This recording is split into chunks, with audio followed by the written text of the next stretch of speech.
মানববন্ধনের দাবি দেওয়া সরকারের পক্ষ থেকে এই কতটুকু যৌক্তিক বলে মনে করছেন?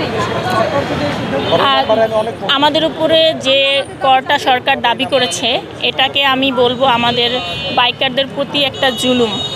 কারণ অলরেডি আমরা ডাবল ট্যাক্স দিয়ে বাইকটা কিনেছি, আবার প্রতি 2 বছর অন্তর আমরা রেজিস্ট্রেশনটা রিনিউ করতেছি। সেখানে 2300 টাকা পেপারসে লেখা, সেখানে আমরা 3600-3500 টাকা দিয়ে রিনিউ করতেছি। এই টাকার হিসাবও আমরা পাইনি, আমরা চাইও না। আমরা চাই যেখানে আমরা ট্যাক্স, তারপরে ফিটনেস সব মিলিয়ে আমরা লিগ্যালভাবে বাইক চালাচ্ছি ডাবল কর দিয়ে, সেখানে কেন আবার কেন বারবার কেন বাইকারদের উপরেই জুলুম হচ্ছে? আপনাদের এলিভেটেড এক্সপ্রেস ওয়েতে বাইকারদের ওঠা নিষেধ। বাইকাররা কী অন্যায় করেছে?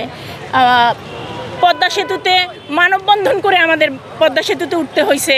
তাহলে আমরা বাইকাররা কি বাংলাদেশে কী পাপ করেছি? আমরা এত অবহেলিত কেন?